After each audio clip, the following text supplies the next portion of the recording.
시작을 할 거라서 잠깐 대표님 멈추고요. 안녕하세요. 네. 안녕하세요. 편하게 말씀 주세요. 잠시 후 5시에 2023년 부동산 DJ 특집 라이브입니다. 오늘 시간 2월 이후 부동산은 이렇게 변한다 라는 주제로 열띤 두 분의 열띤 토론을 들으실 수가 있습니다. 잠시만 계시고요. 지금 화면 좀 잠깐 조정하겠습니다. 오, 화면 조정 기능이 있구나. 수동입니다. 아, 지금 우리가 그치. 제가 다 수동으로 조정합니다. 네, 5시에 시작할 거고요. 많이들 들어오셨네요.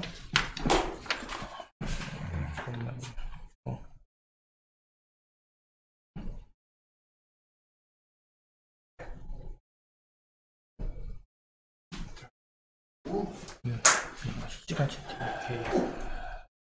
이게 보니까 항상 5시에 딱 시간을 맞춰 놓으니까 사람들이 한 5시 5분, 10분 돼요. 엄청 많이 오더라고요. 역대가 경험상 보니까. 그 5시까지는 거의 안 와. 딱 맞춰서 오거나 중간 그 후에 오려고 그런 것 같아요. 우리나라는 코리안 타임이 있었어요. 네, 코리안 타임도 있고. 대표님 이거 보셨잖아요. 질문. 답이 없고 그냥 질문만 이게 덜렁거리는 그죠. 우리 보고 알아서 하라는 건데. 그죠. 와, 이거 하실 수 있겠어. 나 이거 너무 머리 아픈데요, 대표님? 이거 엄마가 줘, 아빠가 줘잖아요, 사실은. 그쵸. 이 상승론자, 하락론자를 기준으로 보는 것도 좀 있고, 물론 이제 하나씩 이제 얘기하면서 토론할 건데, 와, 이거 쉽지 않은데? 오늘 재밌는 시간 될 겁니다. 대표님과 의견이 일치하는 부분도 있을 거고, 틀린 부분도 있을 거고. 네, 각자의 생각하는 시간, 그리고 객관적인 부분, 대표님은 워낙 객관적인 부분으로 풀어주시니까, 네, 좋은 시간 되시고, 갑자기 접촉 타수 많이 늘었네요. 이제 25명. 네, 얼굴. 바람이 많이 들어오네. 네, 문을 열어놓으셨어요, 지금. 일부러 열어놓은 건가요? 네. 네. 네. 이제 다 된 겁니다. 네, 괜찮습니다. 네. 자, 이제 잠시 후 2분 뒤에 시작할 거고요. 네, 이제 준비는 다 됐으니까 네. 2분 뒤에 시작을 하도록 하겠습니다. 네, 반갑습니다. 새로 오신 분들도 좀 계시는 것 같아요. 아까 보니까. 네, 반갑고, 우리 대표님 예전부터 찐팬들도 좀 계시는 것 같고, 네, 오늘 좋습니다. 오늘 2023년에 대해서 신랄하게 얘기를 할 예정인데, 저는 사실 좀 긴장이 되네요. 긴장 원래 잘 안 하는데, 이건 어렵네. 나네 하네. 퀴즈인 것 같아, 퀴즈. 1분 정도 남았습니다, 여러분. 많이 들어와 주세요. 답변도 없어. 준비만 했어. 네, 독고타님 반갑습니다. 대표님 반갑습니다. 오늘 네. 방송 잘 보겠습니다. 네, 반갑습니다. 독고탕님이 다양히 추천해줬대요. 하고 나서 좋았다고 근데 이제 안타깝게도 좋게 잘하셨는데 어떤 분은 그 지역 안에서도 잘못된 선택하는 분도 간혹 계시는데 주의하셔라라는 말씀을 드리면서 축하드립니다. 1분 남았네요. 오, 민족의 영원 안주근님 오셨습니다. 이분 잠깐만 나 기억이 나는데 예전에 한번 오지 않으셨나요? 그때 그 안중근 영화 피아라고 가셨던 분이라고 기장이 하고 있는데 네, 반갑습니다. 안녕하세요 안중근님. 이 안중근님과 또 똑같은 분 누구 비슷한 분이랑 이렇게 서로 만남한 경우는 아닌가?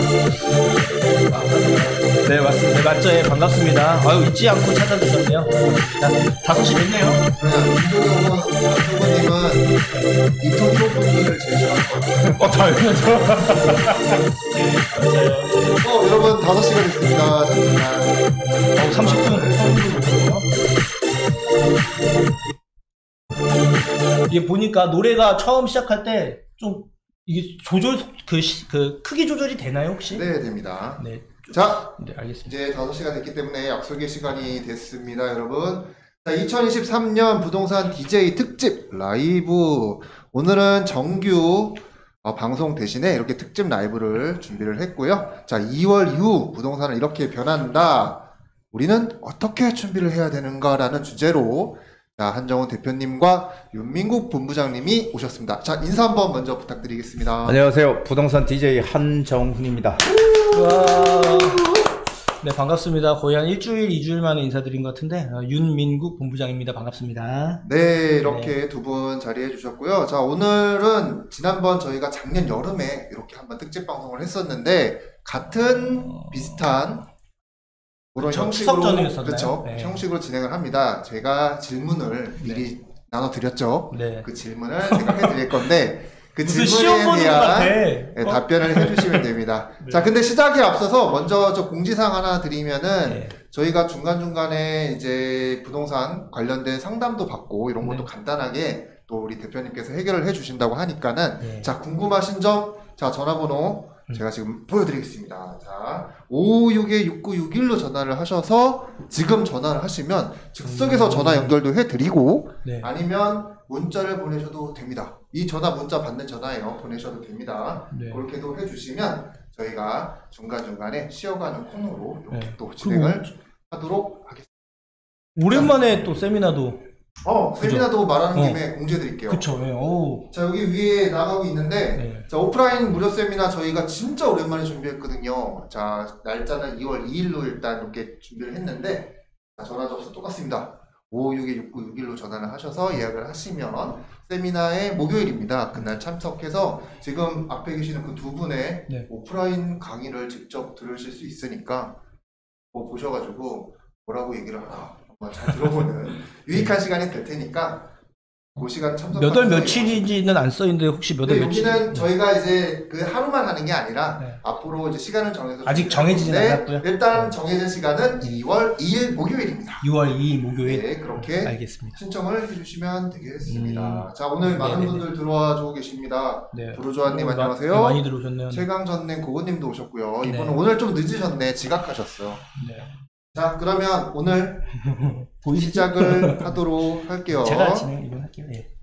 자, 첫 번째 질문부터 시작을 하겠습니다. 이것도 예전에 했던 방식이랑 똑같은데, 네. 자, 사자성어는 아니지만 바로 사자성어. 다이어트로 시작하네요, 그죠? 네, 바로 시작을 하겠습니다. 이야, 쉬워, 빠릿하기 좋네요. 자, 첫 번째, 2023년 대망의 검은 토끼 개면연의 시작이 되었습니다. 네. 음력설까지 지났잖아요. 자, 그렇다면 일단 현재가 중요하니까 현재 부동산 상황을 네 글자로 정리를 하도록 하겠습니다. 자, 먼저 이거는 이제 약간의 센스가 어떻게 되는지. 그럼 뭐 팀장님이 순서를 알아서 정해주시겠죠. 자, 먼저 이거는 지금 말하고 있는 윤민국 본부장님부터. 매도 먼저 받는 게 나아요. 네, 시간 끌지 마시고 바로 얘기하시면. 아니, 시간 끌 수밖에 없는 게, 이거 제가 2시인가에 오늘 받았거든요? 네. 지금 5시인데, 아, 이거 갑자기 얘기를 하려니까 지금 쉽진 않았는데, 예, 시원시원하게 말씀드릴게요. 저는 지금 현 상황을 꼭 네 자로 정리를 해야겠다 그러면, 1층 계단이라고 설명드립니다. 1층 계단. 예. 왜냐면, 뭔가 있습니다. 예. 아니, 올라갈 수도 있고, 올라가면 2층이겠죠? 떨어질 수도, 내려가면은 지하겠죠? 현 상황이 지금 그래요. 바닥은 맞거든요? 근데 이 바닥에서 더 떨어질 수 있는 건지, 아니면 이제 반등할 수 있는 건지, 지금 그 기로에 놓여있는 시기입니다. 그래서 1층 계단이라고 말씀드려 봤습니다. 괜찮지 않아요? 네. 둘이 대표님께서 파한 대소를 자, 하셨는데. 대표님 네 글자로 딱 네. 정해 주십시오. 저는 이제 사자성어로 오, 역시 다 급이 다르다니까. 일촉즉발의 시기다. 와, 일촉즉발이라고 말씀하셨어요. 일촉즉발. 그러니까 한마디로 지금 이 대면은 그냥 쾅 터질 것 같은 그런 시기다. 시한폭탄. 그렇죠. 일종의 시한폭탄 같은 지금 시기라고 보여져요. 왜 그러냐면은 지금 시장에 대한 제가 누누이 말씀드렸지만 시장에 대한 어떤 불확실성들은 지금 다 사라진 상황이고 한마디로 우리가 예측 불가능한 그런 상황은 지금 없거든요. 그러면은 이제 지금 1월 달부터 조금씩 시장의 어떤 거래량이 지금 늘어나기 시작한다라는 것들도 나오기 시작하고 이제 뭔가 약간의 조짐이 다른 조짐이 지금 올해 들어와서 보이고 있다라는 거죠. 그래서 지금 상당히 중요한 일촉즉발의 그런 시기다 이렇게 저는 생각을 합니다. 네. 네, 좋은 말씀이셨습니다. 자, 그러면은 다음 질문으로 또 넘어가. 질문 하나씩 하기 전마다 채팅도 할 수 시간이 안 되나? 네, 빨리, 노아님. 빨리빨리 빨리 하네요. 노아님도 들어오셨습니다. 네, 물어보셨고. 노아님 처음 오신 것 같은데 너무 반갑습니다. 네, 반갑습니다. 오늘 동접자님들이 되게 많으시네요. 점점 올라가고 있는데. 네네. 여러분들도 자, 이렇게 자기소개 한 번씩 해주시면은 제가 뭐 목소리가 좋은 건 아니지만 제가 한 번씩 읊어드리도록 하겠습니다. 네. 자, 지금은 일단은 2023년 현재를 일단은 분석하는 그런 질문을 좀 드려볼게요. 네. 자, 두 번째 질문 바로 시작하도록 하겠습니다. 빠밤. 네, 제가 혼자 효과음 다 넣고 좋아요. 있습니다. 네. 자, 지금 부동산이 바닥이다. 아니면 바닥 밑에 지하실이 있다. 자, 한 분씩 말씀해 주세요. 순서를 정해달라니까 지금 다 먼저 하실 분 하시면 되겠습니다. 저는 저부터 말씀을 드려도 괜찮을까요? 네. 제가 이게 대표님하고 아마 일치되는 부분들이 많긴 할 텐데 조금 저는 약간의 또 다른 시선에서 얘기해서 여러 가지를 얘기해 주는 게 더 좋을 것 같아요. 그래서 저는 바닥 밑에 지하실이 있다. 오. 네, 이거는 상상 못했을 거예요. 자, 왜 그러냐면 그 근거를 이제 사람마다 좀 다른데 간단하게 말씀을 드릴게요. 우리가 지금 과거를 보면 전반적으로 이제 2000년도부터 현재까지를 놓고 보면은 올라갔다 떨어졌다는 굴곡은 있지만 심하지 않았어요. 완만하게 올라가거나 중간 떨어졌다 다시 완만하게 올라가는 곡선을 그리다가 가장 많이 급상승하거나 급하락했던 시기가 2020년, 2021년입니다. 그때가 가장 많이 급상승했어요. 자, 근데 지금 현재의 기준의 가격이 지금 떨어졌잖아요. 사실 많이 떨어지기도 했고 그런 기사들도 났고 그거를 데이터화 시켜서 주택 매매 가격 실거래가 매매 지수를 보면 현재 2020년 4월에서 6월 사이의 가격과 같게 나오거든요. 그러면 상승을 한지 한 몇 달 지나고 나서의 가격이에요. 그래서 저는 기준점을 뭘로 잡았냐면 급상승하기 이전의 가격, 그래서 완만하게 올렸을 때를 가정을 했을 때 지금 그때보다 급상승한 때보다 원래 가격이 지금 더 아직까지 높다. 거기까지 맞춰지려면 퍼센트가의 차이는 있지만 매매지수 가격을 기준으로 고려했을 때 한 5% 정도 더 빠지지 않을까, 전체로 봤을 때요. 그래서 저는 아직 바닥 밑에 지하실이 있다, 이렇게 정리를 해드리겠습니다. 네, 대표님. 그러면은 더 떨어질 전체는 가능성이 있다. 예, 조금 더요. 근데 시장은 지금 제가 생각엔 그래요. 제가 부동산 시장을 오랫동안 지금까지 있어 왔지만, 네. 올해 시장은 양극화가 상당히 커질 거다라는 생각을 많이 합니다. 그 네. 뭐냐면은, 시장이 다시 정상 궤도로 이렇게 들어선다고 하더라도, 예. 저는 시장을 보면은 저는 상당히 긍정론자라고 생각을 하는데요. 네. 여태까지 쭉 그래 왔고, 그리고 앞으로도 그럴 거고. 근데 시장이 좋아진다고 해서 전체가 다 좋아지는 게 아니고, 이 서울과 수도권, 그러니까 이 서울과 경기도죠. 서울, 경기를 수도권이라고 얘기하는데, 서울 수도권은, 이 반등의 어떤 그런 조짐이라든지 그런 것들을 볼 수 있다면, 지방시장하고는 전혀 틀리다는 거죠. 지방은 오히려 규제 완화의 효과 이런 것들에도 불구하고 지방시장은 안 좋아지는 양극화가 커질 거라고 보여져요. 그래서 그것을 전체적으로 평균을 낸다면 시장이 상승 하락이다 이렇게 얘기하기는 어렵겠지만 이 서울과 경기도 이 수도권을 중심으로 본다면 상승 시장으로 간다. 그래서 지금 그 양극화는 분명하지만 서울 경기를 기준으로 봐서는 바닥이다, 저는 이렇게 지금 보고 있습니다. 갈리네요? 네, 좋은 말씀이셨고요. 네. 제가 지금 막 질문 네. 자야박을 실시간으로 쳐서 올렸는데 다음 질문으로 바로 넘어가야 돼요. 네네네네. 다시 작업을 해야 되겠습니다. 네네. 자, 그러면은 이번에는 세 번째 질문 드릴 텐데, 요즘 정부가 부동산 규제를 조금씩 풀고 있잖아요. 자, 그런데 그것이 과연 효과가 있을까 없을까, 요거에 대한 질문입니다. 근데 규제를 많이 풀고 있는 데라고 해놓고 왜 조금씩 풀고 있는 데라고 말을 바꿨어요? 조금씩, 네, 많이 풀고 있는데, 많이 풀고 있는데. 아직 시청자님은 뭘 못 보고 있으니까, 네, 많이 풀고 있습니다. 네. 자, 과연 효과가 있다 없다, 요걸로 말씀해 주십니다. 저는 효과가 있다고 보여져요. 왜 그러냐면은 제가 누누이 얘기했지만 시장이 지금 안 좋은 것은, 제가 항상 부동산의 어떤 추세를 중요하게 봐라 이런 얘기를 많이 드렸는데, 그 추세는 하락 추세는 분명히 아니었고요. 단지 우리가 이제 돌발 변수라고 하는 미국발 금리의 폭발적인 인상, 그리고 우크라이나와 러시아의 전쟁, 이런 어떤 변수가 생김으로 인해서 이 부동산 시장이 매매 시장과 전세 시장 다 같이 발작을 보였다, 저는 그렇게 생각을 해요. 그래서 근데 지금 이제 다들 아시다시피 이제 그런 어떤 불확실성이 다 사라졌기 때문에 오히려 규제를 많이 풀고 있죠. 그래서 MB 정부 때랑 비교를 하는 분들이 꽤 있는데, MB 정부 때 규제를 푼 거, 그리고 지금 규제를 푸는 거, 이렇게 어떻게 비슷하다 이렇게 얘기하는 분들이 있는데, 사실은 상당히 많이 좀 틀립니다. MB 정부 때는 규제를 4년 동안에 2008년도 MB 정부가 들어오면서 집권을 하면서 4년 동안 규제를 정말 찔끔찔끔 풀었어요. 음. 그래서 규제 효과가 상당히 떨어졌죠. 풀 때 확 풀어야 되는데.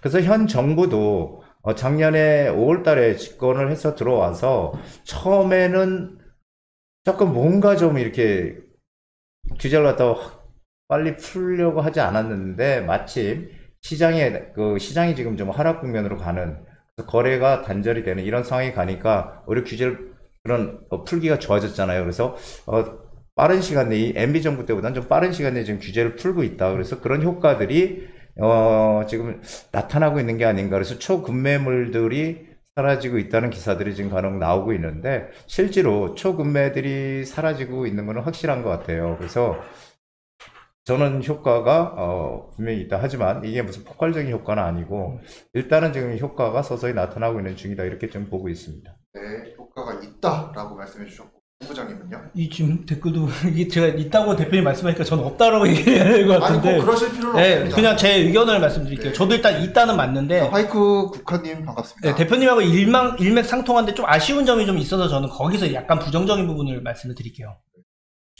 현 시점으로 어쨌든 1월부터 좀 많이 풀기 시작했어요. 그 전까지는 찔끔찔끔 눈치 보면서 그렇죠. 네. 하나씩 풀어서 효과가 없다가 이번에 좀 풀었는데 이제 거기에 대한 효과가 있냐 없냐를 봤을 때 아까 대표님께서 양극화 말씀하셨는데 지금도 양극화는 진행하고 있어요. 이미 일주일 사이에도 강남 쪽이나 이제 강북권 쪽이나 이런 쪽에 좀 차이가 좀 있으니까. 근데 현재 기준으로는 효과가 지금 보이지가 않거든요. 제 기준에 봐도 그건 있어요. 거래량은 늘었거든요. 조금. 근데 이 거래량이 는 거 내용을 잘 보시면요, 금매 위주로 나가고요. 말 그대로 거래량이 늘었다는 건 사는 사람들이 는 거잖아요. 그리고 사람들이 움직이기 시작했다라는 점이잖아요. 그러면 여기서 폭발적으로 올라가야 되는데 거래량이 좀 늘었다가 저번 주 보니까 또 살짝 또 주춤. 이게 뭐냐면 금매 위주로만 나가지 그게 호가처럼 실제 시세로 반영되지는 않는다는 점이에요. 그러면 조금 더 떨어질 수도 있고 말 그대로 아예 그럼 오르든가. 근데 이것도 저것도 아니고 아직 다들 일시적인 거 아닌지 아니면 이게 이제는 오를 건지 라는 확답들, 그러니까 그런 그러니까 무조건적인 확신을 안 갖고 있는 상황인 거예요. 근데 지금 솔직히 말하면 이게 효과가 있다 없다를 논할 수 없는 게 아니고 1월 달에 나왔으면 한 달은 지켜봐야 되거든요. 아마 다음 주 다다음 주까지는 지켜봐야 되는데 그 정도. 저는 근데 효과가 지금 현재 기준은 없다. 하지만 반드시 지금 규제가 더 풀릴 것 같거든요. 제가 봤을 땐. 왜냐하면 효과가 미미하거든요. 그래서 그런 것까지 고려했을 때는 효과는 현재는 없지만 높을 가능성, 효과가 있을 가능성은 높다. 이렇게 정리해드리도록 하겠습니다. 네. 자, 지금 말씀드리는 순간 지금 화이트 국화님도 오셨고요. 네. 많은 분들 오시는데 동시 시청자 수가 점점 늘고 있네요. 네, 50분이네요. 반갑습니다. 네, 50분까지 오시고 네. 여러분들도 들어오셔가지고 자기소개도 해주시고 궁금한 점 있으시면 남겨주시면 되겠습니다. 네. 자, 계속해서 갈게요. 오늘 질문이 많기 와, 때문에 엄청 많은데 이거 빨리빨리 쉽지 가야 않네. 됩니다. 자, 요즘 주택 매매 시장만큼 늘 강조하지만은 임대시장인 대표적 임대시장인 전세시장도 우리 생활에 아주 중요한 요소인데요. 요거는 앞으로 어떻게 될 건지 전망에 대해서 한번 각자 요거는 예 아니오가 아니라 전망에 대해서 한 분씩 이렇게 말씀해 주시면 되겠습니다. 자, 대표님부터 하실까요? 아니 먼저. 네, 네, 저부터 본부장님 먼저. 자, 지금 현재 전세 시장 떨어지고 있어요. 예, 전세가 떨어지고 있는 건 뭐 다 알고 있는데 월세는 많이 오르고 있죠. 자, 우리 한번 생각을 해볼게요. 예전 과거부터 월세 계속 오를까요? 금리 다 얘기하잖아요. 이제 올라갔는데 이제 거의 이제 고점이다. 이제 떨어진다 내지는 이제 다시 원상복귀 될 거다. 물가 안정될 거다. 이 얘기 많잖아요. 그러면 다시 전세는 오를 수밖에 없어요. 간단하게 예를 들면 전세 물량보다 월세 물량 놓고 봤을 때 전세 물량 엄청 급감했거든요. 왜냐하면 안 팔리니까, 사실대로 말하면 현재는. 근데 이게 기준점이 넘어가면요, 물량이 없기 때문에 더 많이 오르고요. 그러면 사람들이 매수에 나서고 매매가도 끌어고 당깁니다. 간단히 말씀드려서 우리 생활의 가장 중요한 요소인데 앞으로 전망 물어보셨는데 올 상반기까지는 전세가 쉽진 않겠지만 하반기부터는 상승할 가능성이 높다. 그 근거는 모든 지표, 금리부터 시작해서 물가 상승 그리고 매물까지 다 고려했을 때는 훨씬 더 긍정적인 요소가 가득하다. 이렇게 정리해드리겠습니다. 전세가 사실 우리나라만 있는 고유의 제도다 이런 얘기들을 많이 하죠. 뭐 조선 중기 때부터 생겼다고 하는데, 그런데 한번 가만히 생각해 보면은 전세라는 우리나라의 아주 독특한 그런 제도가 사실은 내 집을 장만하기 위한 하나의 사다리 역할을 해왔죠. 그런데 지금 전세가 이렇게 자꾸 기피하게 되고 월세로 전환하는 이유는 이 금리 때문에 그렇거든요. 물론 여러 가지 이유가 있을 수 있겠지만 그 중에 가장 큰 게 금리예요. 그래서 금리가 우리가 전세자금 뭐 세입자들 전세자금 대출 받아서 들어가야 되는데 그 전세자금 대출 뭐 6%대 작년 12월인가요? 작년 11월 이때 막 6%대까지 올라갔거든요. 전세자금 대출이. 그러면은 당연히 우리가 전세자금 대출 받는 것보다 월세로 나와서 월세 받는 게 훨씬 낫잖아요. 그러니까 당연히 월세로 놓게 된 거죠. 월세로 사람들이 전환을 하게 된 거고, 그런데 이제 지금 정부에서 이제 계속 은행들이 압박을 가하기도 하고, 그리고 이제 시중금리가 낮아지니까 지금 전세자금 대출 금리가 4% 초반대까지 왔거든요. 맞아요. 4% 초반. 줄었죠. 네, 그러면 이제 점점 더 낮춰갈 거예요. 그렇게 되면은 우리가 보통 이 월세 전환율을 보면 4% 정도면 1년으로 따지면은 4.8% 정도 되거든요. 지금 이제 전세와 월세 전환율이 이제 역전이 된 거예요, 지금. 그렇다면은 굳이 내가 여태까지는 월세로 사는 게 전세 대출 받아서 가는 것보다 훨씬 돈이 덜 들어가니까 월세로 돌아섰지만, 아니, 전세가 이제 더 싼데, 과연 월세로 머물 수 있을까요? 점점 더 떨어질 텐데, 오히려 월세를 내는 게 더 비싼데, 월세로. 그렇죠. 그렇게 되면은, 이제 전세로 다시 이제 전환을 할 거예요. 그게 이제 그 시기를 저는 이렇게 봅니다. 그 시기를 한 3분기. 3분기 정도 되면은 그때부터, 3분기면 1분기가 3개월씩이잖아요. 맞습니다. 그럼 3분기면 한 9월 달, 이때부터 이제 다시 월세나 반전세로 갔던 분들이 다시 이제 전세로 돌아올 것이다라고 저는 이제 확신을 하고 있습니다. 그래서 전세 시장도 지금 이 급격한 금리의 어떤 폭발적인 급등 때문에 이게 가장 큰 원인이죠. 이렇게 지금 뭐 사람 떠나갔지만 사실 전세 시장으로 다시 사람들 돌아오는 거는 금세 다시 바뀔 거다 저는 이렇게 보고 있습니다. 그래서 뭐 요즘 뭐 역전세 이런 것들 걱정하시는 분들 많은데 저는 뭐 크게 걱정할 거 없다 이렇게 생각합니다. 네. 자, 방금 이제 말씀하신 내용 중에 자, 정확히 3분기 이런 표현까지 해주셨는데 자, 다음 질문이 이 표현을 한 번 더 하셔야 돼요. 자, 뭐냐면 네. 자, 이번에는 적중 코너입니다. 빠밤. 자, 금리 인상 과연 언제 멈출 것인가? 이거 요거를 미국 금리, 미국 기준금리 네. 얘기하는 거예요? 우리나라 금리. 우리나라 금리 인상이죠. 뭐 연관은 되어 있기는 하는데 자, 요거는 한번 조금 구체적으로 분기까지 한번 맞춰보는 이런 시간을 해서 제가 요게 만약에 어떻게 되는지 얼마나 잘 맞추실 수 있는지 확률은 뭐 연으로 따지면 25%긴 하는데 자, 한번 맞춰보는 시간. 근데 저는 얼핏 기억이 나는 게 대표님께서는 언제쯤 멈출 거다 이렇게 저도 얘기했어요. 언급을 하셨는데 그거를 이제 한 번씩 말씀하시는 시간. 자, 금리 인상 언제 멈출까요? 일단 미국 기준금리가 가장 기준이 되겠죠. 그래서 미국 기준금리가 지금 예상외로 소비자 물가 상승률이 둔화가 되는 바람에 예상외로 지금 기준금리 인상에 대한 압박이 좀 상당히 적어지고 있어요. 그래서 지금 예상하는 건 한 0.25%씩 두 번 정도 올리고 그다음부터 동결을 하면서 갈 거다. 그래서 미국 기준금리는 제가 뭐 방송할 때도 많이 얘기를 드렸지만은 올 3분기부터는 미국도 금리 인하를 이제 고민을 하는 시기가 3분기부터 될 거다라고 저는 얘기를 했었고요. 그리고 우리나라의 기준금리는 이제 뭐 3.5죠, 지금. 3.5%죠, 기준금리가. 3.5에서 뭐 3.75다, 뭐 이렇게 얘기하는 분들이 있어요. 한 차례 더 올릴 수 있다고 얘기들을 하는데, 그럴 수도 있겠지만은 제 생각에는 3.5가 마지막이다라고 생각이 돼요. 제가 그전에도 얘기를 드렸을 거예요. 작년에도 우리나라 기준금리 3.5% 한 차례 정도, 올 상반기에 한 차례 정도만 더 올리면 끝이다. 그 다음부터 조정을 거치다가 3.5로 가다가 2분기가 들어서게 되면은 2분기부터 이제 금리 인하 쪽으로 고민을 할 것이다. 그게 더 저는 원래는 저도 한 3분기 가까이 되지 않아야 될까라고 생각을 했는데 지금 미국이 사실 지난해 금리를 너무 급격하게 올리는 바람에 그 경제 침체 여파가 올해 크게 나타날 거다 이런 지금 얘기들이 많거든요. 그래서 미국도 오히려 기준금리 인하를 하는 속도가 빨라질 거고 우리도 덩달아서 빨라질 거다. 그래서 한 2분기부터 기준금리에 대한 그런 인하가 시작이 되지 않을까 저는 생각이 돼요. 그래서 한 4, 5, 6이죠. 한 6월 달? 6월 달 정도면은 우리도 이제 기준금리 인하에 대해 인하가 시작될 거다라고 저는 생각을 하고 있습니다. 네, 저희 한 대표님께서는 2분기라고 이렇게 하셨고요. 제가 이거 꼭 기억했다가 나중에 방송에 반영하도록 하겠습니다. 자, 그러면 협박 아닙니까 이거? 협박 아니에요? 아니요, 그 방송에 증거 다 있으니까 그 전에도 여기는 다 거짓말을 할 수가 얘기했고. 없어요. 네, 찾아보면 다 나와서. 자, 이하 논문입니다. 네, 자, 묻어가기. 아니요. 네. 여기서 추가 말씀을 드릴게요. 왜 저도 근거를 말씀드려야 되니까 비슷하면서 조금 다르거든요. 자, 미국이 지금 계속 강경하게 발언했었어요, 사실. 금리 그러니까 물가 안정되니까 이제 그만 떨어도 되지 않냐? 계속 올릴 거다 강성하게 나갔는데 최근에 발언을 보면은 0.25씩 한두 차례 정도 인상은 해야 되지 않겠냐고 강성했던 사람들 그렇게 얘기를 해요. 그러면 우리가 보수적으로 잡아서 한두 차례 더 인상된다고 가정을 해봅시다.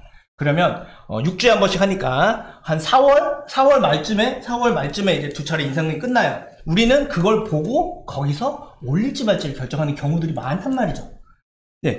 근데 여기에 지금 보면 멈추게 될 거예요. 그 말 그대로 이제 상승이 끝나야 되는데 그걸 두 차례 더 오르면 그것까지는 오르거나 최소한 0.25 정도 더 오를 수 있을 가능성이 있다라고 판단하죠. 그러면 그 이후가 뭐냐면 5월 이후잖아요. 우리 입장에서 보고 가야 되니까.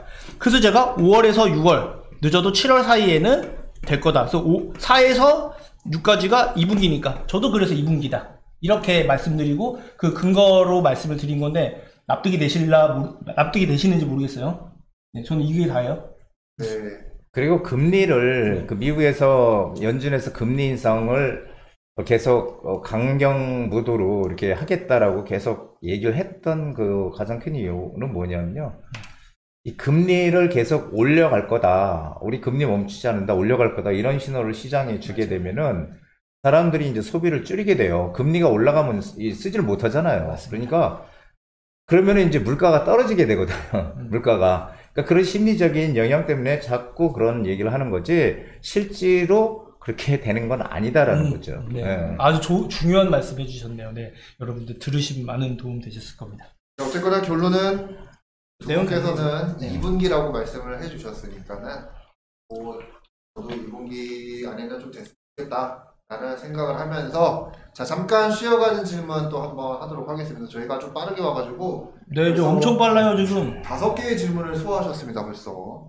벌써 40분 되긴 했는데. 그러면은 자 쉬어가는 질문 제가 드리도록 하겠습니다. 쉬어가는 질문은 뭐냐? 쉬어가는 거 맞아요? 또 난해한 질문하는 거 아닙니다. 아니에요? 이거는 점수 매기기라서 저희가 지난번에도 점수를 한번 매겼었는데 뭐 감히 저희가 한번 이렇게 점수를 매기겠냐마는 그래도 뭐 국민으로서 매길 수 있는 거잖아요. 네. 자 현재 윤석열 정부의 부동산 정책 점수를 100점 만점으로 한번 지난번에도 했었는데 그때 몇 점 주셨는지 기억들 하시나요? 전 7, 80분 줬던 것 같아요. 네, 그래서 그때 좀 다운이 됐는지 업이 됐는지 네. 자 점수를 말씀해 주시겠습니다. 저는 이제 한 70점? 70점 말씀하셨네요. 항상 후하셔요. 이분은요? 저 50점입니다. 70점. 50점 좀 있다가. 대표님 의견. 네. 70점은 조금 이제 조금 시장에 대한 어떤 규제를 이제 좀 본격적으로, 물론 이제 경제가 안 좋으니까 이제 부동산 시장을 살리기 위한 하나의 그런 요건으로 규제를 풀어주고는 있지만, 규제를 풀려면 확실하게 풀어야 되는데, 한마디로 임대사업자 그것도 마찬가지잖아요. 임대사업자 제도를 다시 임대사업자 부활을 시킨다고 하는데, 그 신규 임대사업자로 가입을 하려면은 한 채 단위 꼭 두 채를 사야 되고, 맞아요. 이런 어떤 네, 맞아요. 그걸 왜 자꾸 그런 조건을 거는지 모르겠어요. 그래서 네. 사실 취득세도 과거에 우리 지방 이거 전국을 다 떠나서 그냥 단일세율로 1에서 3% 이렇게 갔었는데, 지금 취득세도 규제를 이렇게 두잖아요, 지금. 그러니까 그런 것들이 조금 맞지 않다. 이 정부 정책의 어떤 기저하고는. 그래서 70점? 수음이 양가 중에 이 정도 주셨어요. 우죠 우. 우는 80점. 80점. 되게 다들 냉정하셔. 학교를 안 다니셨나? 네, 저는 50점. 50%. 아까 50점이나 네. 하셨어요. 전 떨어졌잖아요. 왜 그러냐면 그때 당시에 70, 80점 얘기했던 이유는 윤정부 시대를 들어서면서 시그널을 엄청 줬어요. 재개발 다 풀겠다, 재건축 다 풀겠다, 이제 완화하겠다, 세부 내용은 밝히지 않고 다 풀겠다 이런 식으로 굉장히 기대감을 높게 해줬어요. 그리고 실제로 그거에 대한 기대감들도 많아서 실제 가격이 그때까지 많이 떨어지진 않았거든요. 금리도 물론 올라가고 있었던 추세였음에도 불구하고. 그런데 막상 뚜껑을 열어보니까 이게 좀 아쉬운 거예요. 뭐 예를 들면 대출 규제 풀었잖아요. 우리 많이 푼다고 하는데 DSR 풀었습니까? 가장 중요한? 물론 특례 보금자리로 이번 생겼지만 어쨌든 9억이잖아요. 9억까지는 좋겠지만 그 이상은 어떡하라고. 아쉬운 거예요, 조금씩 하나씩. 아까 말했던 트리티도 마찬가지로 풀 거면 다 풀든가. 뭐 아파트는 2채 이상 사야 된다면서요? 예. 아파트의 효자 아니에요, 이거는. 이런 것처럼 뭔가 하나의 여지를 주면서 뿌렸던 게 아쉬운 건데, 왜 제가 근데 50점인데 현재는 굉장히 앞으로는 기대감이 높은 건 하나가 이유가 있습니다. 이번에 13대책 발표하면서 생각보다 많이 풀었거든요. 근데도 효과가 아마 정부 입장에서는 생각보다 효과가 엄청 크지 않다고 느낄 수도 있을 거예요. 그럼 어떻게 해야 돼? 더 풀어도 될 명분이 생기는 거죠. 네, 그래서 더 좋아질 기대감이 있다. 그래서 현재는 50점이지만 대표님 말씀과 비슷하지만 저는 7, 80점까지는 올라갈 수 있을 여지는 있다. 이렇게 정리를 하도록 하겠습니다. 네. 네, 두 분들 뭐 점수까지 네. 내주셨는데 요거는 어쨌거나 국민의 한 사람으로서 매긴 점수니까 아유, 저 편하게 네, 말씀드리겠습니다. 오해는 하지 마시고요. 자, 말씀드리는 순간 제가 아까 방송 초입에 궁금한 점 있으시면은 좀 전화를 주시거나 네. 이렇게 질문을 좀 남겨달라고 하셨는데 저희가 질문이 하나 접수가 된 게 있네요. 요걸로 하나 좀 즉석에서 좀 해주셔야 되는데 가능하시겠죠? 네, 그러면 어떤 질문인지 제가 지금 요거를 보면서 드리겠습니다. 요거는 이제 투자와 관련된 질문이신 것 같은데 용산 쪽 질문이시네요. 요분이 투자금이 한 1억 5천에서 2억 정도 있는데 요 금액으로 알아본 데가 동우암동이랑 휴연동을 봤답니다. 요 둘중을 빌라를 보신 거죠. 투룸 빌라. 그래서 여기 투자처로 어떤지 가격이 좀 궁금하시답니다. 그래서 요거를 한번 좀 설명을 해 주셔야 될 것 같은데 제가 요거를 좀 지도를 한번 띄워봐 드릴 테니까 요것도 이제 또 저희 대표님도 전문 아니시겠습니까? 또 전화 상담을 딱 하시면서 한번 설명 한번 들어보도록 하겠습니다. 네. 동호암동, 그러니까 여기가 후암동인데요. 여기 용산고등학교 요 사거리를 기점으로 해서 이쪽이 서쪽 후암동이라고 하고요. 이쪽이 동쪽 후암동이에요. 동쪽 후암동. 동쪽 후암동. 근데 물론 이제 이 옆에 쪽은 뭐 청파동이니 뭐 이 위에 서계동이니 줄줄이 있지만 여기가 사실은 이 동쪽 후암동이 원래 이 후암동 자체가 조금 문제가 있어요. 왜냐면은 바로 옆에 이 남산이 있기 때문에 남산이 있으면 남산은 항상 그 고도 제한이라는 게 있어요. 이 고도 제한. 그래서 높이 올리질 못한다는 거죠. 고도 제한이 있어서 높이 올리질 못해서. 근데 아파트를 올릴 때 아파트를 우리가 15층 올리는 거하고 35층 올리는 거하고 이건 천지 차이잖아요. 하늘과 땅 차이인데 여기는 제가 알기로는 뭐 이 동호암동은 7층 이하로 알고 있었거든요. 7층 이하. 근데 이 서쪽 그 이유는 이 바로 이 남산이 있어서 그래요. 남산이 있어서 고도 제한을 받아서 동쪽이든 서쪽이든 많이 못 올리는 거예요. 근데 이 서쪽 호암동은 그나마 한 12층까지 올릴 수 있어. 12층까지. 그래도 12층짜리 아파트 접어야 이건 사업성이 안 나오잖아요. 그래서 사실 이 후암동은 위치적으로는 상당히 괜찮은 지역이지만서도 이런 고도 제한이라는 커다란 악재가 있었기 때문에 개발이 안 되는데 지금 현 정부 들어와서 서울시에서 서울시장이 웬만한 지역들 다 여러 가지 그런 것들을 좀 풀어주면서 재개발이든 뭐 신속통합기든 모아타운이든 진행을 하려고 하잖아요. 그래서 이쪽 동쪽 후암동도 지금 뭐 개발을 진행한다고 하는데 이제 문제는 이거죠. 그래서 저는 이 동쪽 후암동에 대해서는 어떤 얘기를 드리냐면은 고도 제한이 어느 정도 풀린다고 하더라도 이게 다 풀리는 게 아니거든요. 그래서 어느 정도는 그 고도 제한에 대한 게 남아있단 말이에요. 그러면은 뭐 가령 뭐 12층까지 짓는다. 아니면 15층까지 짓게 해준다. 근데 30층까지 짓게 할 수 있을까요? 그건 못한단 말이에요. 그러니까 제한이 있다는 거죠. 제한이.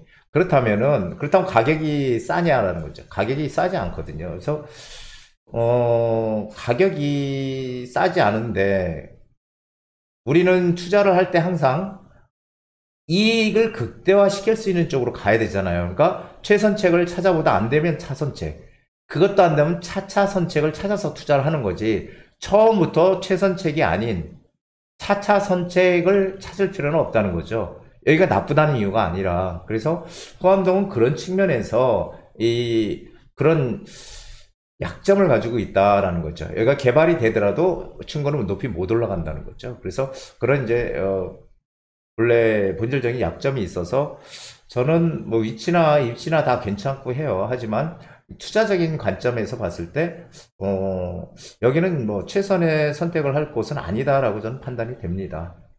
그리고 회원동은 어디인지 모르겠는데 회원역 쪽인가요? 회원동? 회원역 쪽은 그쪽에 상업시설들이 많죠? 네. 상업시설들이 회원동 쪽이. 그래서 요쪽이 상업시설이 많죠. 여기. 아마도 투룸 보셨다고 하면 이쪽일 거예요. 예. 저기 상업시설들 예. 많으면은, 근데 이렇게 역하고 붙어 있고 상업시설 많은 데는 개발하기가 어려워요. 개발을 한다고 하지만 사실은 개발을 우리가 재개발이나 이런 것들을 하는 곳은 낙후된 주거지역이거든요. 이 지하철이 가깝고 역세권인 데는 상업적인 기능이 강하기 때문에 그런 어떤 상업적인 요소들이 강한 그런 시설들이 들어와야 되는 거지, 여기다가 아파트를 지면 이게 효용 가치가 떨어지잖아요. 그래서 이쪽은 사실은 어떤 재개발하고는 조금 거리가 있는 것이 아닌가라고 생각이 됩니다. 그래서 물론 이제 가격이 싸서 들어간다, 이렇게 얘기하시는 분들이 있는데, 가격이 싸더라도 될 만한 곳에 들어가야 되지 않겠어요? 근데 항상 얘기하는 건 그렇잖아요. 여기 될 거야. 제가 그러죠? 제가 예전에 이제 이런 얘기를 한번 드려볼게요. 예전에 한 15년 전인가? 제가 저쪽 선릉역 쪽에 사무실이 있었거든요. 지금 여기 이제 강남구청 쪽으로 이사를 왔지만, 선릉 쪽에 있을 때 어떤 분이 왔어요. 왔는데 강남구 논현동에 원룸을 샀어. 원룸을 샀는데, 그래서 제가 그때 아니 원룸을 이거 왜 사셨어요? 그랬더니 얘가 이제 재개발이 되면은 아파트를 받을 수 있대요. 원룸이면은. 네. 그렇게 얘기를 했대요. 네. 투자를 시켜준 분이 아파트를 받을 수 있다고, 원룸이. 그 말이 맞을까요? 틀릴까요? 원룸을 가지고 있으면은 아파트를 받을 수 있다. 논현동에. 이게 맞을까요? 틀릴까요? 제가 가끔 강의할 때 이런 얘기 생각나면 하는데, 이게 맞아요? 틀려요? 네. 네. 그냥 답변만. 이게 틀린 얘기가 아니야. 이게 맞는 얘기예요. 왜? 아니, 재개발이 되면은 내가 대지 지분을 0.1평을 극단적으로 0.1평이 있다, 그런 거 없지만 0.1평을 가지고 있더라도 아파트 받는 거예요. 현금청산? 그거 웃기는 소리고요. 0.1평 있어도 아파트를 받는 거고요. 받는데, 그럼 받는 거 아니야. 원룸 가지고 있으면 지분 몇 평은 될 거 아니에요. 땅 지분이. 그렇죠. 그런데 맞는데 제가 그분한테 뭐라고 얘기를 했냐면은, 그리고 한 50년 후에는 될 거예요. 그런 얘기 드렸어요. 그게 무슨 얘기냐면은, 언젠간 되겠지. 언젠가. 거기가 낡아서 전부 다 거기 단독주택 빌라들이 한 30년 뭐 이렇게 전부 다 낡아진다면 언젠가 하겠죠. 하지만 당장 할 가능성은 전혀 없다는 얘기잖아요. 그래서 그렇게 제가 이제 애둘러서 말씀을 드린 적이 있어요. 그래서 여기가 그런 지역이다라고 저는 제 개인적으로는 생각을 해요. 입지는 너무너무 좋은 곳이지만. 그래서 여기는 이제 뭐 월세를 받거나 상가들, 이제 뭐 이런 것들이 좀 많은 곳이라서 여기는 좀 개발하기가 좀 어렵지 않을까, 이런 생각을 합니다. 물론 언젠가는 되겠죠. 할 말 있어요? 아니요, 딱 핵심만 말씀드릴게요. 대표님께서 정말 잘 말씀해 주셨고요. 간단해요. 헌집 주고 새집 받는 거잖아요. 그럼 헌집 많은 곳에 투자하면 되는데, 여기는 헌게 많은 거지 헌집이 많은 건 아니에요. 그죠? 그렇지. 네, 상가랑 그리고 집처럼 생긴 근생이 대부분이에요. 직접 가보시면 아세요. 그런 거에 현혹되지 마세요. 왜 그러냐면, 제가 아마도 지금 동우암동이나 회원동을 보신 목적이, 회원동 같은 경우에 역세권 개발 얘기 있을 거예요. 자, 동우암은 지금 어쨌든 신통 개발 추진한다, 접수했다, 뭐 이런 얘기들이 있을 거고, 거기에 현혹되지 말란 말이에요. 이미 얘기 나온 곳은 또 한참 가격까지 올라 있으니까. 그렇게 될 수 있는 걸 찾거나 그렇게 진행 중인 곳 중에 그 자체의 가치, 그러니까 허름, 그러니까 쉽게 말해서 낡은 동네, 그러니까 주거지, 허름한 주거지를 사면 되는 거예요. 그쪽에 관심 갖는데 지금 말씀하신 곳은 거기에는 좀 거리가 좀 있다. 맞잖아요, 그죠? 그렇죠. 네, 그게 이제 핵심 포인트다. 이렇게 정리를 해드리도록 하겠습니다. 안 되는 건 아니에요. 네, 돼요. 근데 더 좋은 게 많아서. 언젠가. 네. 네, 질문에 대한 답변 잘 되셨을 거라고 생각이 드는데, 이거는 이제 약간 TMI인데, 제가 본 적이 동호함동입니다. 본 적을 딱 보니까. 진짜 왜 난 몰랐지? 근데 네. 제가 처음에 몰랐었어요. 동호함동에서 관심이 없다가 부동산 이거 한팀 되다가 알게 된 건데, 와, 어쩜 제가 주소까지 나오잖아요. 검색을 해봤는데 이게 어쩜 동호함동도 하필이면 그런 동호함동에서 살았는지. 여기 지금 지도 보시면은 여기 녹색이 약간 산이라고 표현이 돼서 녹색인 거잖아요. 녹색이랑 채 10m도 안 떨어져 있어요. 아, 그쪽이구나. 지금 공기는 좋네. 말씀하신 그 고도 제한 딱 걸리는 곡이라서 참 안타깝더라고요. 그래서 아마 잘 팔고 나온 것 같아요. 잘하셨어요. 네. 자, 다음 질문으로 가도록 하겠습니다. 아직도 많이 남았네, 아직도. 좀 빨리빨리 가야 돼요. 자, 이번 시간은 현재까지 시간은 자, 현재에 대한 분석에 대한 60분 시간이었다면 오셨네, 60분. 이제 앞으로는 사람들이 이제 궁금하실 겁니다. 네. 그럼 도대체 어디가 좋단 말이냐? 응? 라는 그런 전제를 깔고 시작을 할 거예요. 자, 지금도 보시면은 노아님이라든가 뭐 화이트 국가님이라든가 여러분들이 막 투자에 대한 궁금 많이 있으셔가지고 남기시는데 건물주님은 살짝 보니까는 세미나도 참석하고 싶어 하십니다. 세미나는 신청하시면 돼요. 위에 전화번호 나가고 있으니까 그걸 신청하시면 되고요. 선착순 10명이죠? 네. 네, 10명 내외로. 네, 물론 조금 더 10명 내외로 높아낼 수도 진행할 있겠지만 거고요. 일단 네. 너무 많으면 안 되니까. 네. 자, 그렇다면은 이렇게 궁금하시는 분들을 위한 질문 마련했습니다. 네. 자, 질문 또 드리도록 하겠습니다. 자, 그렇다면은 사람들이 투자하는 것 중에 가장 궁금해하시는 건 일단 아파트잖아요. 네. 자, 그러면 지금 시점에서 현 시점에서 자, 아파트 투자를 한다, 안 한다. 요거에 대한 질문을 해주시면 되겠습니다. 답변해 주시죠. 먼저 해. 해봐. 전 이건 아직도 사실은 대표 뻔한 얘기는 지역에 따라 물론 다르겠지만 저는 그냥 지금 현재만 놓고 전체를 이제 기준으로 삼아서 말씀드릴게요. 전 몇 달 더 있다 할 것 같거든요. 아파트는 아파트잖아요. 아파트 투자는 좀 몇 달 더 있다 하겠습니다. 지금 몇 달이라면 어느 정도? 그거 이제 중간중간 상황을 봐. 저는 매주 보잖아요. 매주 그거 보잖아요. 근데 지금 하락이나 이런 폭도 감소를 하긴 했는데 상승으로 전환되진 않았거든요. 그리고 제가 생각하는 기준점이 있는데 거기서 살짝 좀 미달해요. 전체로 봤을 때. 그래서 몇 년이라고 안 한 게 몇 년이 아니에요. 저는 한두 달인데 그 정도 사이 지금에서 조금 더 지켜봤다가 재건축만 할 거예요. 저는 아마. 당연히 재건축만 하죠. 지금을 보는 게 아니라 미래를 보니까.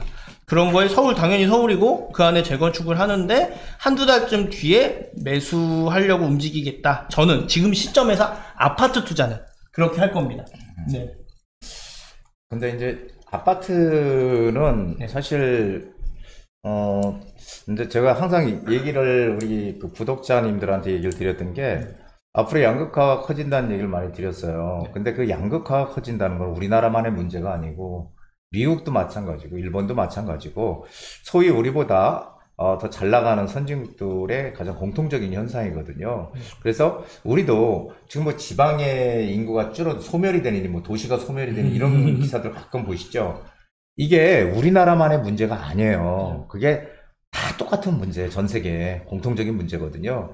그래서 지금 양극화, 이 부동산 시장도 양극화가 엄청나게 커질 텐데, 앞으로 제가 그 양극화에 대한 그런 강의도 많이 올려놨거든요. 그거 보시면 될 텐데, 양극화가 커지는데 지금 재건축 시장에 규제들을 풀어놨기 때문에 지금 막 여기저기서 지금 재건축한다고 난리를 칠 거예요. 아까 말한 대로 아파트를 투자한다면은 그냥 아파트를 사는 게 아니고요. 우린 미래 가치를 보고 재건축이 될 수 있는 아파트를 투자하는 거죠. 그게 재건축 아파트를 투자하는 건데, 그래서 지금 그 수없이 이제 앞으로 많은 재건축 아파트들이 등장을 할 텐데, 그렇게 되면은 그 많은 아파트 중에 어디를 선택할 것이냐.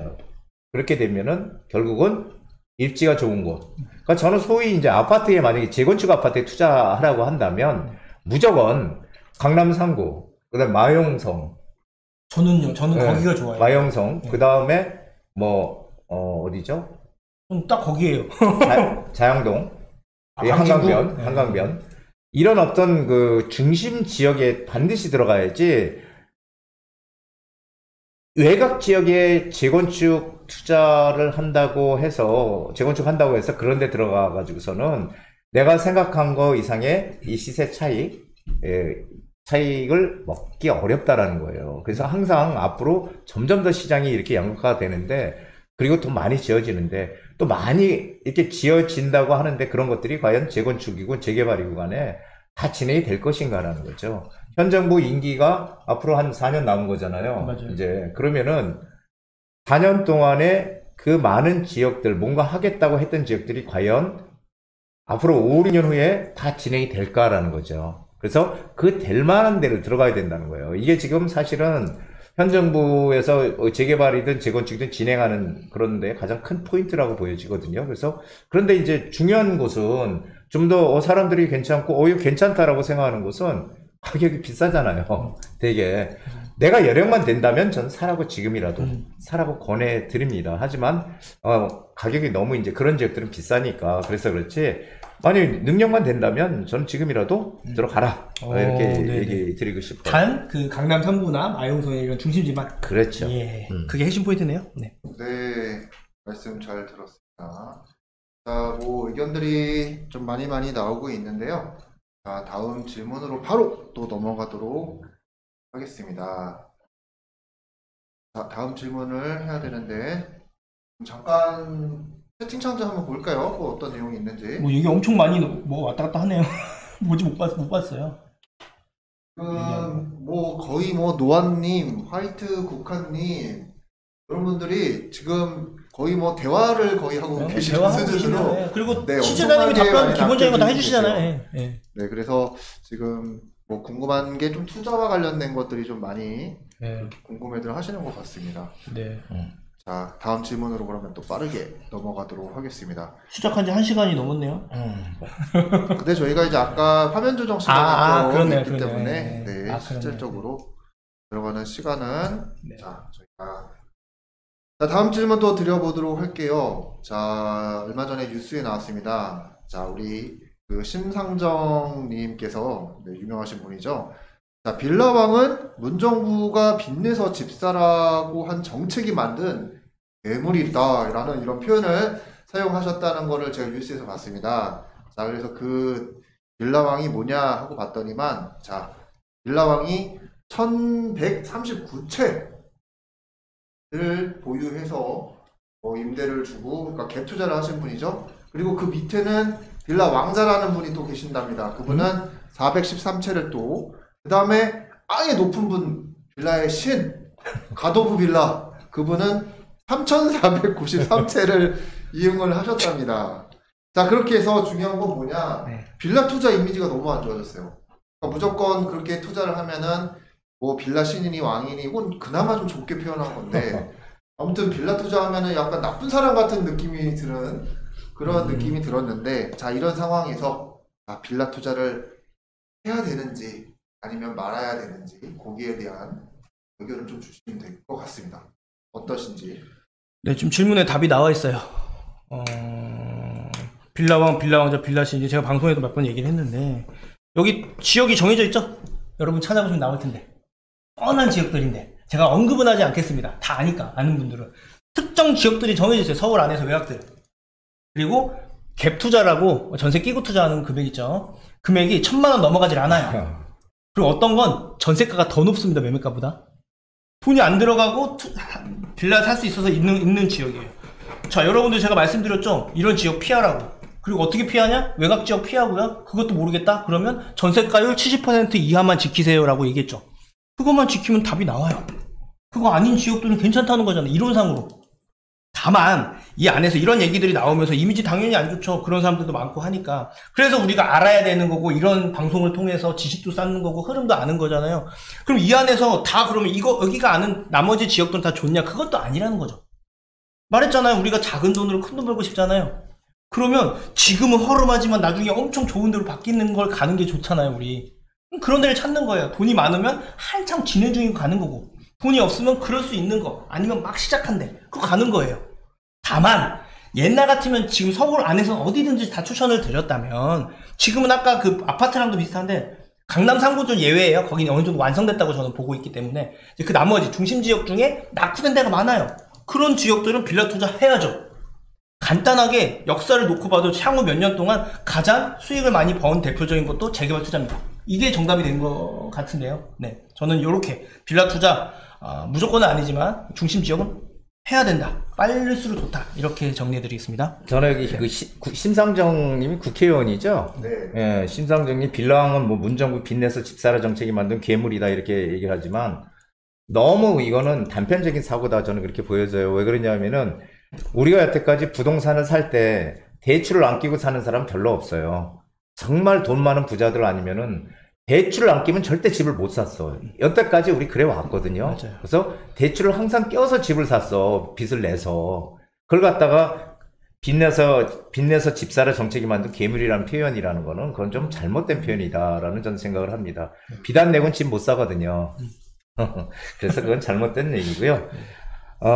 지금 조금 전에도 우리 윤본부장이 얘기했지만 그 지역들은 외곽에 한정되어 있는 지역이고요. 그리고 전세가와 매매가의 갭이 상당히 작은 거예요. 그래서 이게 사실은 이 갭 투자에 대한 책도 예전에 나온 적이 있어요. 갭 투자에 대한 책. 저도 그거 겉에만 이렇게 뭐 신문에 광고도 하고 해서 한번 본 적이 있거든요. 나는 뭐 집을 뭐 100몇 채인가 200몇 채를 가지고 있다 뭐 이런 책이 있었는데 근데 그게 사실은 상당히 그 투기적인 요소가 강한 거죠. 왜 그러냐면은 막 시장이 상승 추세일 때 빌라 만약 500만 원, 뭐 전세 끼고 500만 원 투자했다, 뭐 이렇게 해가지고 사가지고요.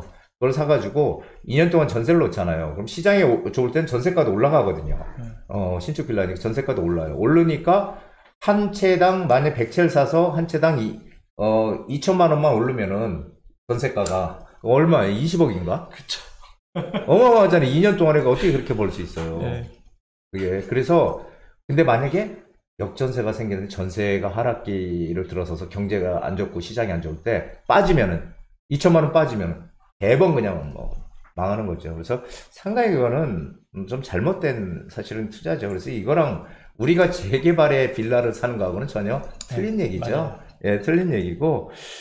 그래서 저는 뭐, 빌라 투자를 할까 말까가 아니고, 좀 재개발 시장에서 우리가 투자할 만한 거는 단독주택 아니면 빌라거든요. 그렇죠. 단독주택 빌라 밀집 지역들이 다 재개발 대상지니까. 근데 단독주택은 크잖아요. 막 50평, 40평 이렇게 되는 거죠. 그래서 사실 제가 아까 처음에도 말씀드렸지만은 재개발은 내 땅 지분이 한 평만 있어도 되는 거예요. 그래도 아파트를 받을 수 있어요.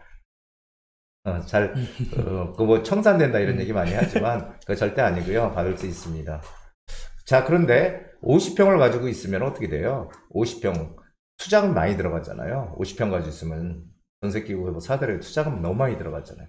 그러면 재개발할 때까지 보통 우리 한 뭐 10년 잡는다면 10년 동안 거기에 한 뭐 15억이 묶여 있는 거와 10년 동안 2억이 묶여 있는 거하고는 틀리죠. 그렇죠. 그래서 항상 작은 돈으로 작은 금액으로 아파트를 받을 수 있느냐 없느냐 이게 재개발이 가장 핵심이라고 좀 보여지거든요. 그래서 사실은 빌라 투자는 빌라를 사서 나중에 아파트를 받을 수 있는 입지 좋은 곳에 우리가 아파트를 받을 수 있는 그런 투자를 하는 거다라는 생각을 합니다. 그래서 지금 시기는 뭐 재개발 재건축 시대는 분명히 맞거든요. 왜냐하면 이건 정부에서 밀어주는 사업이잖아요. 지금 서울시에서도 밀어주고 정부에서도 밀어주고 그리고 또 서울 같은 경우는 재개발 재건축 외에는 공급할 수 있는 방법이 없어요. 이 정비사업 서울에 정비사업 재개발 재건축을 정비사업이라고 하는데 이 정비사업에서 한 80% 정도가 물량이 나오니까 그게 재개발 재건축에서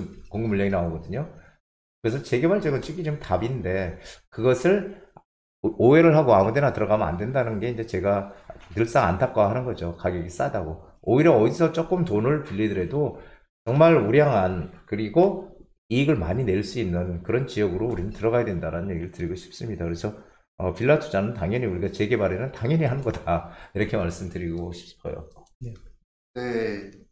제가 생각을 해도 여기 지금 뭐 빌라왕이니 빌라왕자니 빌라씨니 이런 분들이 말씀하신 것처럼 뭔가 나중에 개발이 돼서 돈이 되는 지역을 이렇게 선별해서 투자를 하는 게 아니라 단순히 그러니까 갭이 적은 것만 그렇지. 노려가지고 매매가 대비 전세가가 네, 높은 거. 무지성으로 막 사다 보니까 결국 이런 폐해가 생긴 게 아닌가 생각이 듭니다. 자, 그러면은 지금 이제 거의 이제 끝을 향해서 달려가고 있는데요. 여러분들 지금 뭐 건물주님, 노아님 계속 말씀 남겨주시는데 다른 분들도 궁금한 점 있으시면은 채팅창에다가 그렇게 또 남겨주시면 되고요. 질문 계속 드리도록 하겠습니다. 이번에는 방법에 대해서 한번 여쭤볼 거예요. 방법인데 자, 화면을 보시면 나옵니다. 마방. 이건 질문에 없는 내용 아닙니까? 자, 2월 이후에 이제 부동산은 투자 종류가 너무 많아요. 오피스텔, 아파트, 말씀하신 재건축, 재개발 엄청 많잖아요. 그러면은 요 중에 뭐가 좋을지에 대한 그런 약간 너무 구체적이진 않더라도 자, 2월 이후에 가장 유망한 부동산 투자 방법 그거에 대해서 간단하게 말씀해 주시면 될 것 같습니다. 네, 갑자기 음소거가 됐어요. 자, 오피스텔 상가는 피하시고요. 현재는 그 할 시기가 아닙니다. 예, 현금 많은 사람은 오히려 하는 기회가 될 수 있긴 한데 네, 돈 아주 많지 않은 이상 오피스텔 상가는 피하고요. 재개발은 현재 기준 재개발이 가장 먼저 오를 거예요. 왜냐면 아직도 시작을 안 하거나 막 움직이고 있기 때문에 확정된 것들이 없는데 활발하게 진행을 하고 있어요. 밑바닥에서 밑작업 가보면 그 현장에서는. 다만 재건축 같은 경우는 아까 제가 말했죠. 아직까지 고점이 그러니까 바닥이다라고 얘기하는 곳도 있지만 아직까지 좀 더 기다려야지라고 하는 좀 대기 수요도 상당히 많고요. 제가 왜 이 대기 수요가 많다고 얘기를 하냐면 매물이 아직도 쌓여 있어요. 대부분으로. 일부 특정 지역에 한해서는 물론 괜찮지만 재건축 지역까지도 매물이 쌓여 있더라고요. 보니까. 그럼 아직까지 바닥이라고 하기엔 조금 더 떨어져야 되지 않나라는 저의 생각은 그렇습니다. 그래서 현재로 기준으로는 어떤 투자가 가장 유망하냐. 재개발은요. 늘 얘기하지만 우리가 얘기했던 지역들 있잖아요. 우리 자양동도 그렇지만 뭐 다른 지역들 많이 얘기했을 때 우리 현재 돌아가고 지금 보면 어때요? 다 올랐죠? 많이 올랐어요. 접근 못해요. 소액으로. 똑같습니다. 최대한 빨리 가는 게 좋습니다. 빠르고 느리고의 차이는 있지만 그렇게 바뀔 수 있는 가능성이 높은 곳들은 최대한 빨리, 그리고 그게 현재 기준으로는 재개발이 그래도 투자금이 가장 적게 들어가고 가장 많은 이문을 남길 수 있는 대표적인 투자처 중에 하나고, 또 정부도 그걸 밀어주고 있으니까 여력이 되시는 지금은 무리하라고까지는 얘기를 안 하지만 어느 정도 합리적으로 한 채 정도는 작은 거 준비해도 괜찮지 않을까, 이렇게 말씀을 드리도록 하겠습니다. 재개발 시장과 재건축이 지금 정부에서 밀어주는 사업이다 이렇게 얘기를 했는데요. 네. 한마디로 쉽게 얘기하면 재건축은 투자금이 더 많이 들어가고요. 재개발은 상대적으로 작게 들어가는 거죠. 근데 이제 제가 꼭 말씀드리고 싶은 것은 재건축이든 재개발이든 사실은 똑같아요. 사업 진행 방법도 똑같고 다 똑같아요. 단지 낡은 아파트에서 새 아파트로 바뀌는 거하고 낡은 빌라 단독주택 지역이 새 아파트로 바뀌는 거거든요. 그런데 저는 이런 얘기를 꼭 드리고 싶습니다. 그러니까 요즘 사실 그 자녀들한테 이렇게 뭐를 사준다는 거, 돈을 뭐 이렇게 준다는 건 사실 어렵잖아요. 그래서 그래도 우리 부모님들은 가능하면 뭔가 그 자녀들한테 뭔가를 좀 해주고 싶어 하고, 근데 돈을 만약에 2억을 현금으로 준다. 그 2억은 그냥 금세 씁니다. 다 2억. 엄청나게 큰 돈 같지만 이리저리 쓰려고 마음먹으면 금세 써요. 그러니까 한마디로 전혀 그 자녀들한테 줘봐야 아무 소용이 없는 거고요. 오히려 이런 재개발 지역에 빌라를 사주는 거예요. 빌라 같은 거를. 그러면은 만약에 대학생이다. 그러면은 대학 졸업하고 군대 갔다 오고 그리고 직장 잡고 결혼하려면 10년 후딱 가요. 그쵸. 그럼 10년 후에 그 친구들이나 모든 자기 주변에서 이제 결혼을 막 하려고 할 때 저 아파트 전세로 가느니 월세로 가느니 고민할 때 입지 좋은 곳에 떡하니 아파트를 가지고 있는 거예요. 한 20억 넘어가는 30억짜리 아파트를, 30억 이상 가는 아파트를 내 아파트로 소유할 수 있는 거죠. 그러면은 그때부터 출발은 똑같을지 모르지만 그때부터 친구들하고 출발이 완전히 달라지는 거예요. 이게 스타트가. 그래서 저는 좀 더 작은 금액으로 뭔가 내가 좀 빨리 이익을 내고 싶다. 왜냐면 재개발은요, 단계마다 가격이 오르기 때문에 오르면 매도하면 돼요. 네, 맞아요. 그거를 가장 좋은 거는 끝까지 가져가는 게 최상이죠. 하지만 또 그렇지 못할 경우 있잖아요. 그러면은 제가 이제 항상 우리 투자 손님들, 저희는 이제 지방에서도 많이 오시는데 대구에서도 오시고 부산에서도 오시고 지방분들이 정말 많거든요. 저희는 고객들이. 근데 그분들한테 항상 드리는 말씀이 그거예요. 2억 투자해서 짧은 시간에 2억만 오르면 성공 아니냐. 그 이후부터 오래 가지고 있는 것은 그건 나중에 판단하자. 일단 빨리 오를 수 있는 지역에 빨리 들어가야 된다 이런 얘기를 많이 드리거든요. 네. 그래서 일단 재개발적으로 가야 된다. 지금 무조건 빨리 발을 들여놔야 된다. 그 선에 이렇게 크게 들어갈 필요 없어요. 조그맣게 그 선 안에 점만 찍어놔도 돼. 그러니까 즉 무슨 얘기예요? 한 평이라도 사놓으면 된다는 거예요. 한 평이라도. 그렇다고 한 명만 사람 말씀은 아닙니다. 그래서 하여간에 재개발은 이론적인 거고요. 실제 경험적으로 느껴서 자기가 취득한 거하고 많이 틀려요. 그래서 무슨 현금 청산이 된다는 등 뭐 땅 지분이 몇 평 있으면은 뭐 아파트를 안 준다는 이런 것들은 다 헛소리라고 보시면 되고요. 맞아요. 그런 건 안 해본 사람들이 하는 얘기라고 생각하시면 됩니다. 그래서 지금이라도 내가 여력이 된다 하면 더 이상 오래 망설이지 마시고 올해 빨리 움직이셔서 투자 기회를 남들보다 조금이라도 빨리 잡으시는 그런 현명함을 올해는 좀 갖추셨으면 하는 게 저희 구독자님들한테 꼭 바라는 제 소망입니다. 예. 예. 바라는 말씀까지 다 해주셨네요. 네.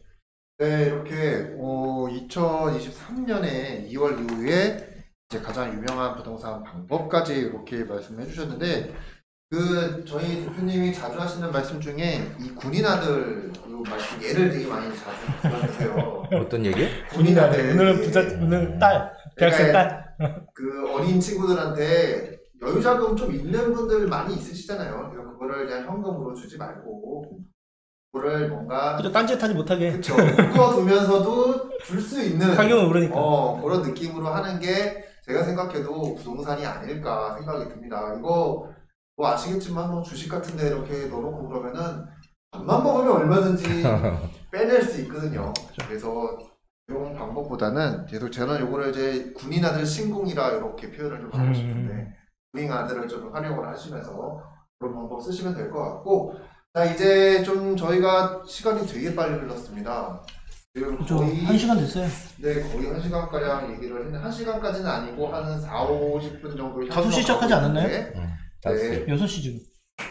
자 이제는 마무리를 좀 하셔야 될 것 같아요, 두 분. 네, 시간 되게 빨리 가죠. 자, 그래서 2023년 2월 이후 했는데 이제 나중에 또 시간 또 특집 방송 마련을 해가지고 네. 또 뭐 8월 이후, 10월 이후 이렇게 또 계속 저희가 시리즈로 준비를 하도록 할 거고요. 자 이제 마지막 질문 드리겠습니다. 이건 뭐 간단합니다. 저희 이제 구독자님이라고 애칭을 붙여놨는데, 자 구독자님들에게 마지막으로 한마디씩 돌아가시면서 본부장님 먼저 해주시죠. 네, 일단 투자를 앞두고 계신 분들에 대해서는 대표님께서 아까 서로 말씀해 주셔서 그건 저도 이제 같은 의견이고요. 구독과 좋아요 항상, 그리고 실시간 우리 이제 많이 하잖아요. 네, 월화수 이렇게 하니까 많은 이렇게 호응과 또 댓글 남겨주시면 감사하겠고, 사랑합니다. 그렇기 때문에 사랑은 일방적인 게 아니고 함께 해야 된다고 하더라고요. 그래서 우리 시청자분들은 저도 이제 사랑하기 때문에 여러분들 우리를 사랑해 주셨으면 좋겠고 그걸 좀 표현해 주셨으면 좋겠습니다. 네, 좀 네. 닭살 돋긴 하지만 네, 이상입니다. 사랑한다는 표현이었습니다. 하트 한번 날려주세요. 아, 이거지. 이거 좀 화나잖아요. 하트를 줘야지. 이것도 있고 그쵸? 이것도 있고. 네, 잘 부탁드립니다. 네. 네, 대표님. 네, 제가 올해는 지난해는 불확실성 때문에 상당히 망설이던 분들, 제가 잘 할 수 있는 것은 투자거든요. 투자를 해서 이익을 내주는 게 제가 가장 잘 할 수 있는 일이고, 그 일만 30년을 넘게 했기 때문에 올해 제가 2013년도에도 정말 많은 분들한테 지금 바닥이라고 투자하라고 했던 게 엊그제 같거든요. 근데 지금 그 당시와 똑같이 지금도 많은 사람들이 지금 아직 바닥이 아니니까 투자하지 말라고 해요. 그 당시도 정말 저는 사야 된다고 얘기를 했던 사람이고, 근데 그때 지방에서 많이들 오셔가지고 지방분들이 많이 투자를 했거든요. 그래서 그분들은 다 성공했죠. 한남리타운 한 4억 5천밖에 안 가던 게 지금 몇 억입니까? 한국역 같은 경우에. 그래서 20억. 하여간에 여러분들 올해는 좀 더 긍정적인 마인드로, 그리고 좀 더 활기차고 항상 행운이 함께 여러분들에게 깃들기를 두 손 모아 빌겠습니다. 네, 이렇게 행운까지 빌어주셨고요. 저희는 다음 특집 시간에 또 한번 이렇게 찾아오도록 하겠습니다. 자, 마지막으로 제가 또 세미나 공지 한번 해드릴게요. 저희 오프라인 무료 세미나가 2월 2일날 또 새롭게 시작을 합니다. 자, 2023년 유망지역과 투자 가능한 매물까지 이렇게 저희가 또 준비를 했으니까요. 전화 02-556-6961로 접수를 해주시면 되고요. 저희 이제 인사드릴까요? 네. 자, 다 같이 어떻게 원래 하던 대로. 자, 여러분 행복한 부자 되세요. 자, 다시 보기로 꼭 봐주시고요. 오늘 참석해주신 분들 너무 감사합니다. 안녕. 안녕.